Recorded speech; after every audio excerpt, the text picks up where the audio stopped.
Welcome to the Business Spotlight podcast. My name is Kay Cote, and I'm your host for today's episode. And today on the show, I have Jonah Nelson, CEO and owner of Family Tree Nursery, as my guest. We're going to be learning about his business, his journey to business ownership, best practices, and challenges that he's faced to give you that inside look to what it's like to build and operate a business. Welcome, Jonah. Thanks for being here. It's nice to meet you. Thanks, Kay. Yeah, thank you so much for the invitation for having me.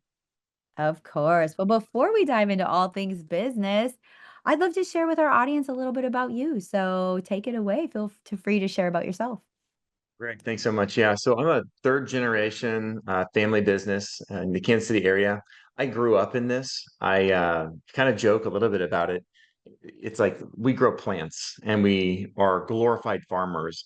I've got family all over the state of Kansas and throughout the Midwest who had different things in agriculture and in farming. And my grandfather, who started Family Tree Nursery, grew up in a small town, Wamego, Kansas, which is just a couple hours away from Kansas City.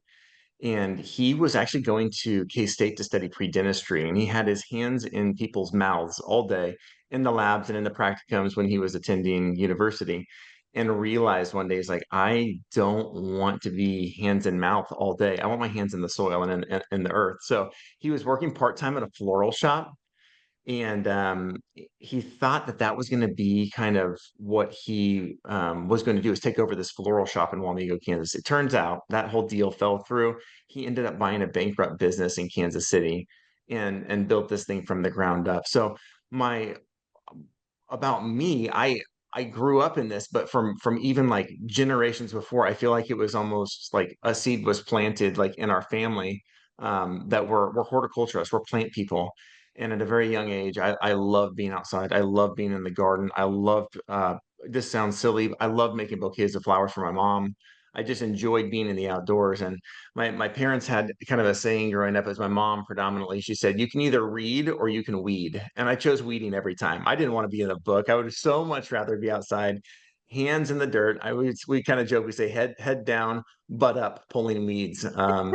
And so I really loved growing up, where I was able to. I grew up at our production farm where we have 5 acres of greenhouses, and we lived on the property there. And so my dad, although he worked a whole lot, my growing up, and he's the second generation, I saw him all the time because we were right there on the property. So we'd be riding our bikes through the greenhouses, or getting ourselves into trouble flooding out an area because we wanted to have a an army man war in the middle of the greenhouse.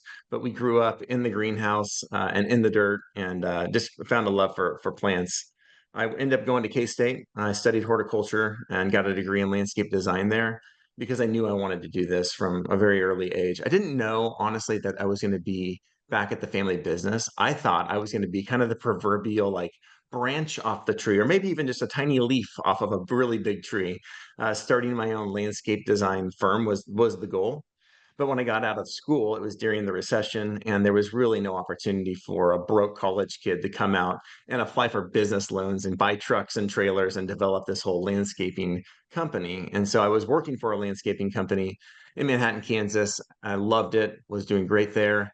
And the recession happened. My dad asked if we could come back and join back with the family business and work in it. And so I worked in the family business, for the last 18 years, starting from kind of just entry level positions. Although I had already done that my entire life growing up in the greenhouse, with the labor, I kind of got into the retail stores. We have 3 retail locations where we sell trees and shrubs and perennials and annuals. But then we have our 2 production farms. We actually grow and produce and supply our 3 stores with our own locally grown product. And so I started there, worked my way up, and eventually ran a store. And then a little over a year ago became the CEO, and love growing plants.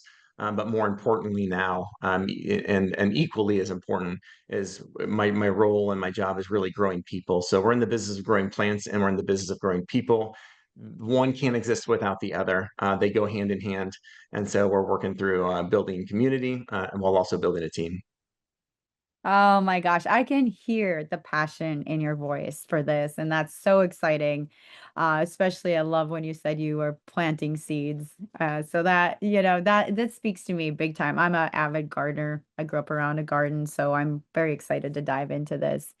So how long has the company existed? So that's great. Yeah, we celebrated last year was a big year for us. We celebrated our 60th year. So it's our 61st year in business. Like I said, my grandpa and grandma started this from nothing. They brought a bankrupt business off the courthouse steps, and it's evolved over time. It was one store, then it was a second store, then a third store, then a production farm, and now a second production farm. So it's just snowballed and grown over the course of the last 61 years. Wow, that's such an incredible journey. It's very, very cool to see. And so, looking at you now as CEO, and how has your role shifted? Like, what does your typical day to day look like?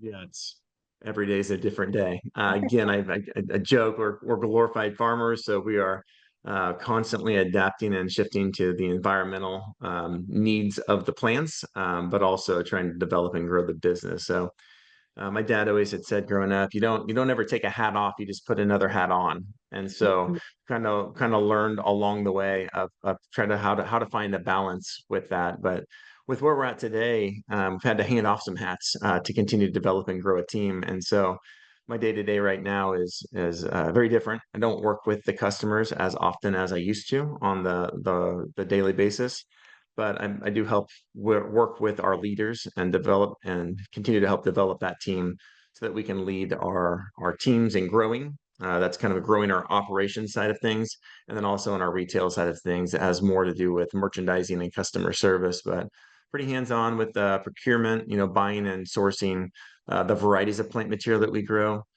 We're really known through, I would like to say the region, but more than likely the city, for being very horticulturally diverse in our plant selection. And so I like to source a lot of our plant material. So we're selecting, this is going to sound bizarre to people who maybe aren't into plants, but sourcing new genetic lines and new varieties of plant material. They come out with new plants like they come out with new cars. There's a new make or a new model every year, and they might look very similar, but the performance is drastically different. And that's one of my jobs, is to make sure that we're getting the right plants. And ultimately, what we want is we want our customers to be successful. And when we say successful, it means they walk away from any gardening experience believing and knowing that they've got two green thumbs. It's no fun if people have plants that die because they won't come back. They're not going to be a continual customer. Where if we can teach, educate, coach, and train even our guests with how to do that properly, they'll keep coming back because we're sourcing good plant material and teaching a highly qualified and educated staff. Our team is really what makes that happen. Wow, that's very cool. So this actually brings up perfectly my next few like points I want to bring up is your team. So you're a growing team. How many team members are you at right now? Yeah, it very much fluctuates throughout the course of the year. And what we do and how we make it work is, again, think horticulture or agriculture, and there's a harvest season. And for what we do, our harvest season, although I would like it to be evenly dispersed throughout the year, it's just not that way. So our business cycle looks very, very crazy on a graph because April and May are the harvest. It's just so apparent and so obvious. That's when everybody has that spring fever. They want to get out, they want to plant their vegetables and their flowers and their landscaping, and everything else all happens at that same time. And so we staff up really heavy going into spring with a seasonal group of folks. So at peak season, we're around 300 to 325 employees, depending on the season and the rain and the heat and everything else. And on in the off season, about 150 is where we like to generally kind of be around. We do have some employees who love to enjoy their retired time off through the heat of summer and through the coldest parts of winter. And then we also bring on a really nice summer staff of kids who are in high school who want that summer work. So we're constantly kind of ebb and flow with the demands of the traffic. Oh, very cool. Yeah, you catching the kids during summer break is such a great, opportunity for staffing. So thanks for sharing about that. And kind of looking at your executive team and do you have like any kind of an executive team or what's your ownership structure currently look like? Yeah, so we do have what I would call like our leadership team. We have the five locations, two farms, three stores. So each one of those location managers is on that leadership team. So we've got three location managers from the stores, the retail side, that come to the leadership team. We have our corporate office manager who also handles our HR. She's a part of that leadership team. Our general manager is a part of that leadership team. We also bring into that into that my dad, who's the owner, and he is still figuring out the next stage of transition where he's at, but he's still very involved again in selecting genetic lines that we're going to be producing, and so that's our leadership team. I will say too, one of my favorite parts of the leadership team is that it really does feel like family. Although I will say my brother is a location manager. My younger brother, his name's Jesse, phenomenal guy. He's a location manager at our Shawnee location. And so he and I are there together, but Mark, our general manager, has worked as a part of the team for the last like 48 years. So he's like an uncle to me, and we just have a really a good group of people. We work together for a long time, but we like to challenge each other. And yeah, it's not like a C-suite executive. I don't even know where the name CEO came from because I'm still trying to figure out what the heck that means. We do the job. We work together, and we're ultimately developing a strategy and planning for the future of how we can continue to grow and adapt, while still trying to maintain that being true to who we are as a family business and being still community oriented. Definitely. And as a family business, how do you find structure and systems and roles? Because I know working with family is its own challenge. And so how are you currently just like know each of your kind of the lanes you're in and keeping that in line?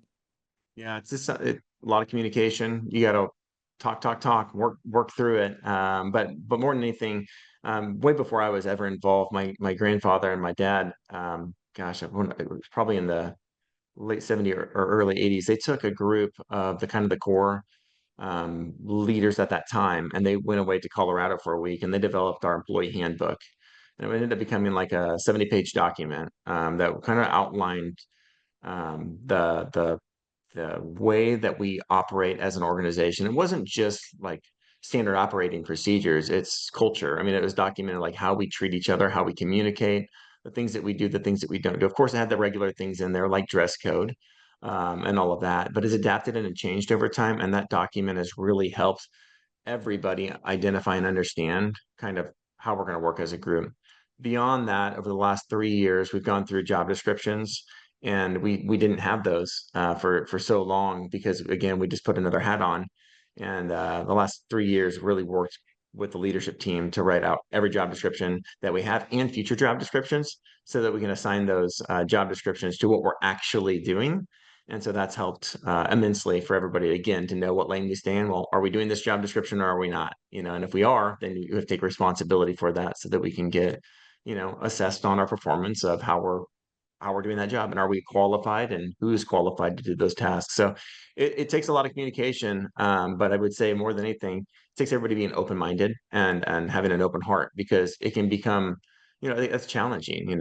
Anybody we all have feelings and emotions, but we have to put those things down sometimes to work through a problem and then come back and say, hey, yeah, our feelings do matter 100%, but we still have to look at like the business as a business and make sure that we're moving in the same direction. And so it's not easy, but it's not. I much prefer working with my family. I love them to death, and it's the best thing I could have ever done. Ah, I love to hear that. It sounds like you as a company doing a lot to, like you said, communication and having things written down is so huge.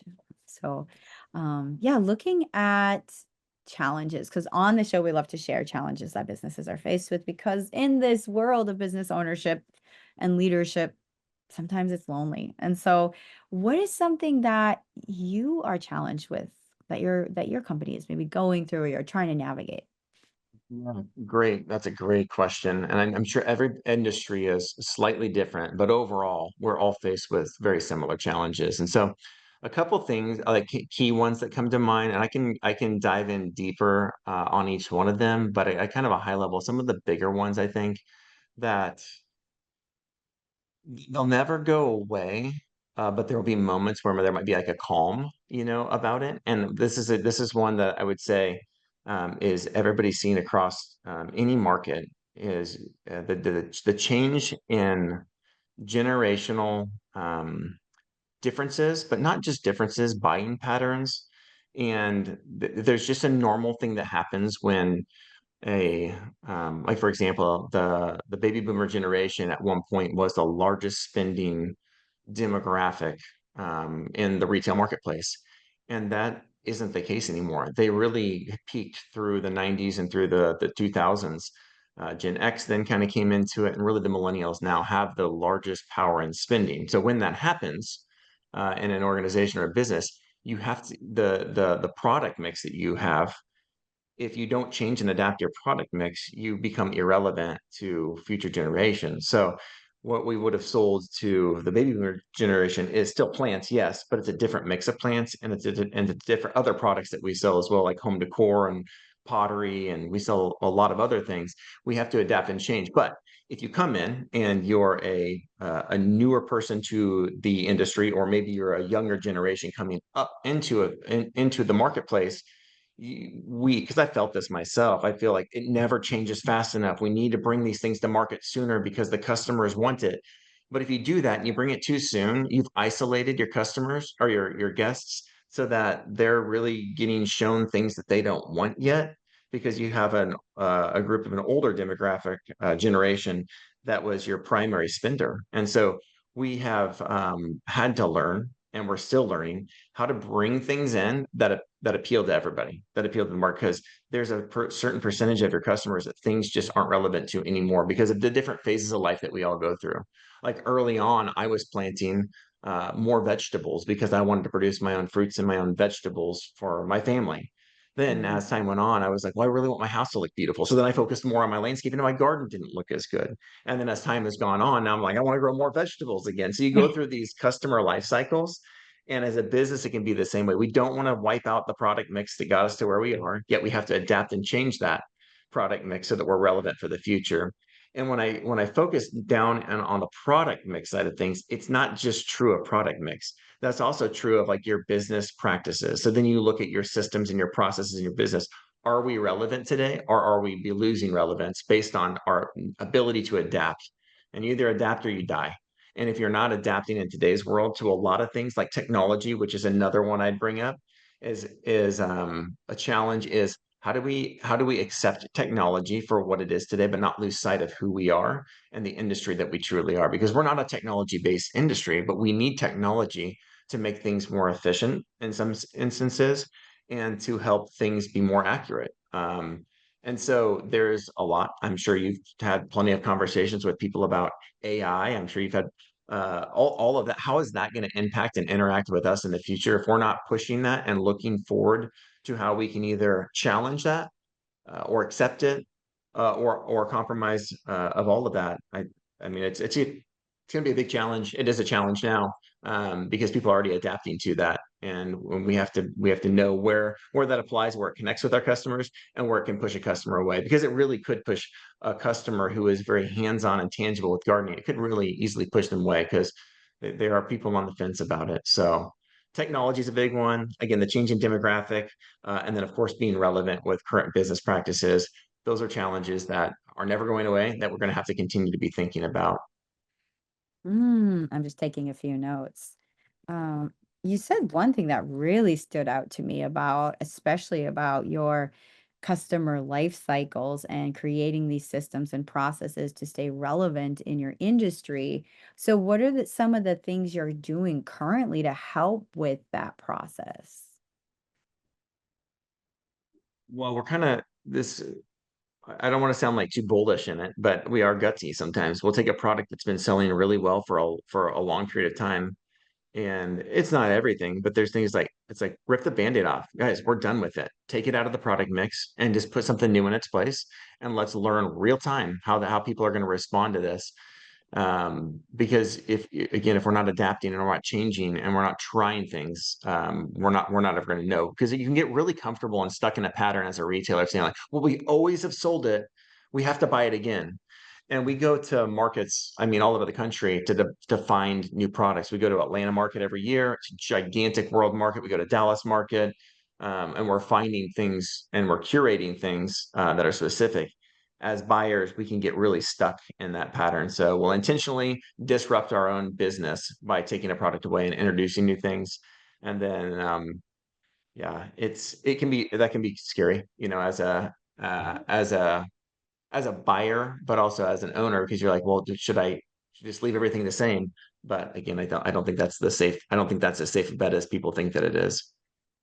Definitely. It's almost like finding that balance, like educated risks comes to mind, like that word, and like being able to challenge what the current is to be, ahead of the game, but also creating that, that a little bit of a educated risk. Is that something you're kind of striving for? Is that something you're thinking about? Absolutely. Yeah. Absolutely. And with as many products as we offer, there's been there, although they feel like risks in the moment, like when you're like making a purchasing decision, in the end, you like zoom out and you go, okay, this isn't like all our eggs aren't in one basket. I mean, we're diverse enough in our product offering that even removing some of those products, we still have an opportunity. And I also think that in our industry, it's forced us to, in so many ways, offer new products regularly because this is really a trend following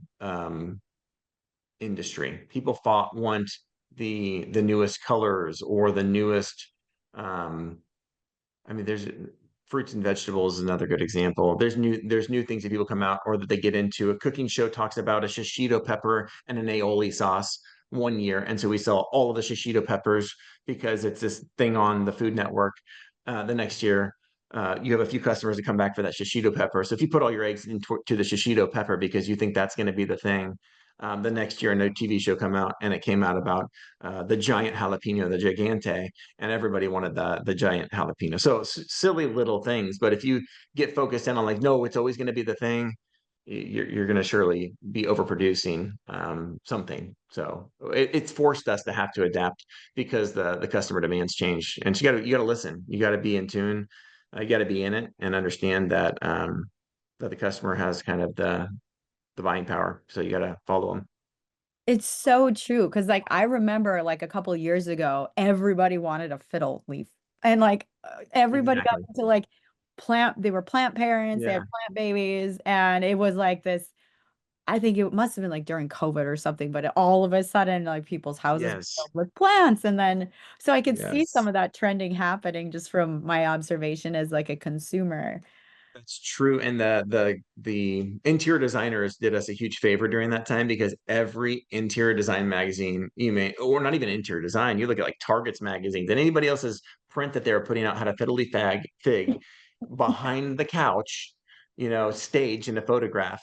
And so it was subliminally imprinting to everybody that they need this fiddly fig. And I tell people all the time, I said, if you are a fiddly fig is like going to like a 300 level college course. Like you don't want to start in the 300 level. Like you need to start with a 100 level course, a 200 level course, and now you graduated the 300 level course. We had a lot of people jump into like, I can do it. I can take on this class, and I'm gonna ace it. And we had a lot of fiddly figs meet their end because it's just a more challenging plant than people thought. Right out of the gate. Have you had one before?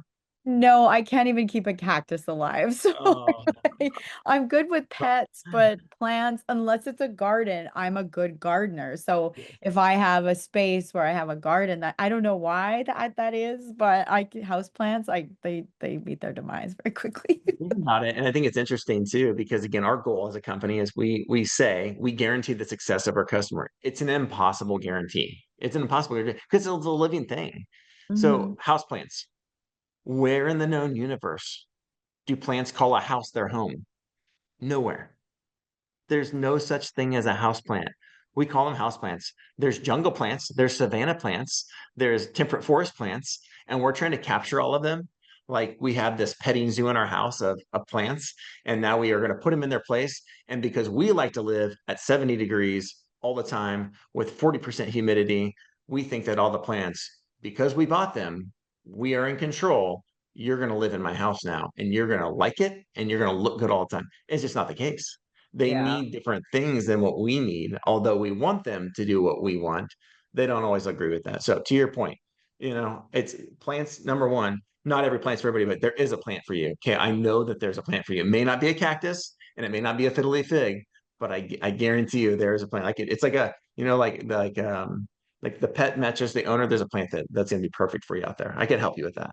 I would love that because yeah, I'm totally a cat person, but like yeah, I'm trying to find that plant cat So in my life. you need a spider plant. The cats love to eat it, and it looks beautiful, and it regrows so fast. It's easy. You can let it go dry for a month. You can water it; it'll jump right back. You need a spider plant, Okay, I might try that out. I think that's a good goal. despite the nasty name spider plant. It's a great plant. You would do well with it. Oh, well, I love this. This is such a fun conversation. Oh my gosh, I will definitely have to try spider plant. Before we wrap up, I'd love to go through a quick rapid fire question where I'm going to ask you four questions top of mind. Sure. All right, question number one is what is a key to success for you? Habits.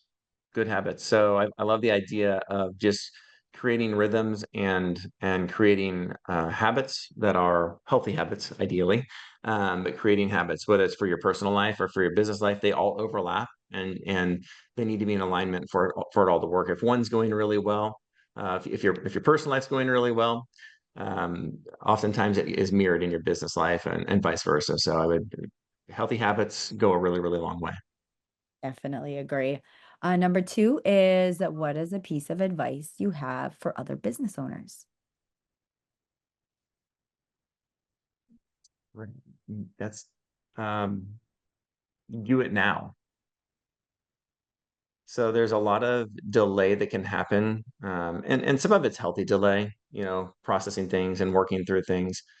But don't be paralyzed by indecision and find the person or peoples that you need to surround yourself with that will give you true and honest feedback so that you can make your best decisions because you need to do it now. If you wait, you're late. If you just you have to keep moving forward as a business owner. If you don't, it's painful for everybody that you're leading. The speed of the team, I think it's Lee Iacocca said, the speed of the team is the speed of the leader.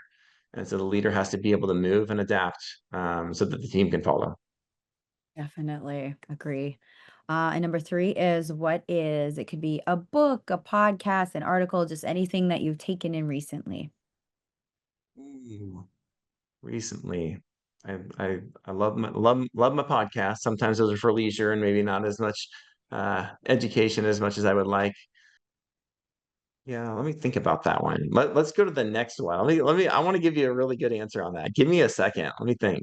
Of course, of course. We'll go to our next question, which is if you could wave a magic wand and overnight improve one aspect of your business, what would it be?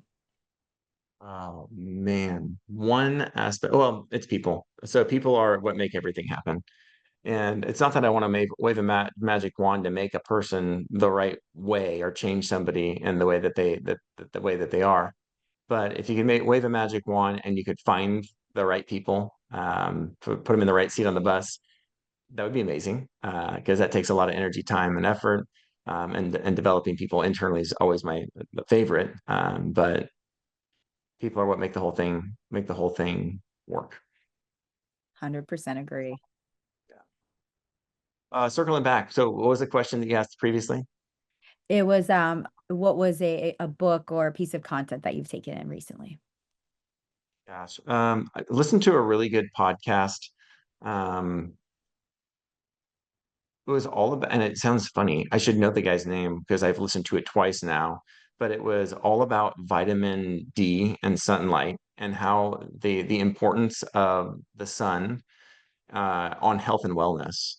Mm, And I think I undervalued it. And there's some parts of the conversation that might be a little bit controversial about how sunlight can be damaging to the body. And there may have been some really great sales pitches towards sunscreen over the last many decades. But the proven effects that sunlight has on the well-being of an individual a from like a mental wellness, but not only that, like it actually improves your your immune system, your vitality. I mean, everything is impacted by that. And I've always loved the sunshine, and I find myself in it as much as possible. But I didn't know there was so much science to back it up. I want to tell you what it is if I can Is find it it Huberman quickly. by chance? Is it Huberman? No, it wasn't Huberman, but I have listened to a bunch of his stuff. The podcast that I listened to is called The Diary of a CEO. Oh, And Stephen Bartlett. One of yeah, my Stephen, faves. Yeah. okay, so if you listen to him, you may have heard it already. Where is he at here? I think he just launched a new episode of around healthy. It's like somebody on in the health and wellness space. That was like recent, but Yes. Where is he at here? Well, I'm not gonna be fast enough to find it, but check his podcast out, The Diary of CEO of Stephen, and it's he's got some really great stuff right now and really enlightening. Oh, here it is. It's the vitamin D expert, the fastest way to dementia and the dangerous life you've been told about sunlight ooh, I'm gonna with check that. Dr. Roger. I don't know how to say his last name. With Yeah. Dr. Roger. Dr. Roger. Ah, well, plants need sunlight and people need sunlight. So I think I completely agree. I am a sun girl myself here in Austin, Texas. So, but yeah, this has been such a fun conversation. Jonah, before we wrap up with our final question, how can folks get in touch with you and your business online? You can find us familytreenursery.com for our website. You can check us out on Instagram. We're pretty active there as our main social media source. Also on Facebook, just look at Family Tree Nursery. And we've got some really fun content. My brother I think he's hysterical. And they did a really good video a couple weeks back that got some really good views. And we haven't launched our e-commerce platform yet, but that's coming soon here this fall. So we'll be moving into more e-commerce. Right now, we really serve the Kansas City metro area, although we would say people drive from all over the region. You can find me on LinkedIn, Jonah Nelson, and you can also reach out to me on my email if you have any questions. It's jonahn@familytreenursery.com. Awesome. Thank you, Jonah. For our final question today, what is most inspiring to you today? I really have a passion for plants. I mean, I'm a plant nerd at heart, and I've just learned so much over the last 3 years, really the importance of people. And I again, we've really changed our motto. It's growing plants and growing people, and it's so important to our business. But not only that, it's important to our purpose and why we exist. It's again, it's not one without the other.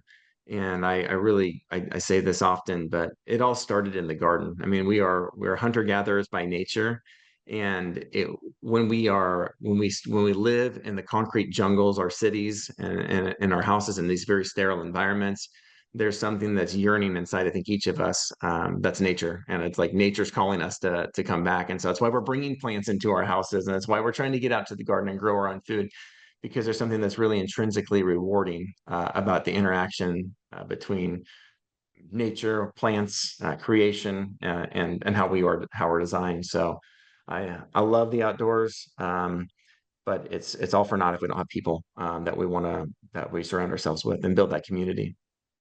Oh, well, that is so inspiring to me too. It makes me just crave to be in the garden again. It's been a while. So, but thank you. Thanks for being on the show and sharing your story today. Yeah, thanks so much, Kay. Appreciate it. Yeah, hope you guys continue to get into gardening and you get yourself a spider plant. And hopefully soon I'll be able to ship you one from my e-commerce store. That sounds like a great plan. I like that.